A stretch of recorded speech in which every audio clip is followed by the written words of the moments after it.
Hey, good morning. It's Rob's blog. It's I think it's May 6th today. May 6th Yeah, today. Yes, we're making an older boat ready that we've had in storage for a year or so.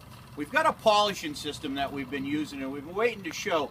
You know how ethanol, you hear about ethanol fuels and how they turn on you sometime, how they are able to draw contaminants out of the air. Well, we've developed this polishing system. It's not revolutionary. It's just a filtration system we kind of devised ourselves, and we used what we call polishing the fuel. I'm here today with Nelson Beaudry, one of our certified techs who's working on the system today. And when we started this morning, this is kind of what the fuel looked like when we began. Nell, why don't you take over and talk about what your system is here, and then maybe see what there's some more contamination going on there. Stuff going on. Basically, what we have is an older boat that's been in storage. The fuel in it's been sitting, so it ends up what we call phase separating out, and that's evident by this ball. You can see just if I shake it up how nasty it gets, if you guys can get a good look at that. And what we do is we take a feed line right here.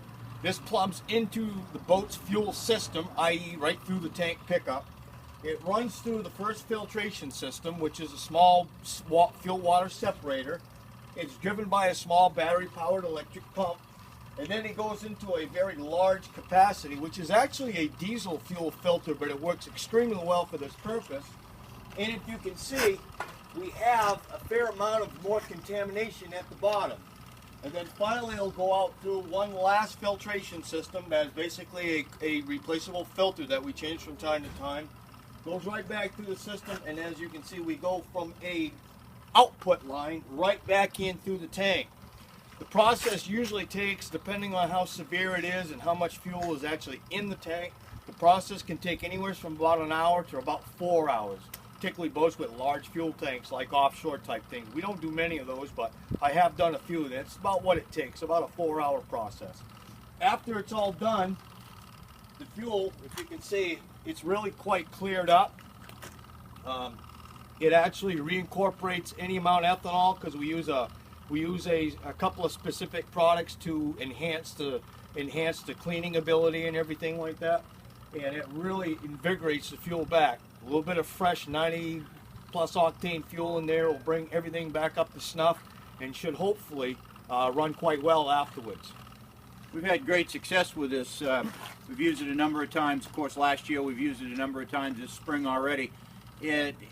It bypasses having to take, say, 10, 20, 30 gallons of fuel and then try to dispose of it. What do you do with it? It's in a barrel, have somebody haul it off.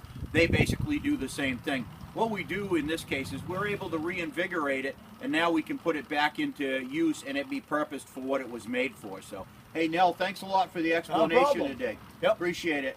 It's a service that's available if you guys want to talk to us or talk to your local dealers. I'm sure other dealers are doing something very similar, but it's a good way of not having to, say, basically recycle the fuel. It's a way of being able to clean, polish, and reuse the fuel. It's Rob's vlog. It's May 6th. I hope this has been helpful to you in your early season servicing. We'll talk to you next time. See ya.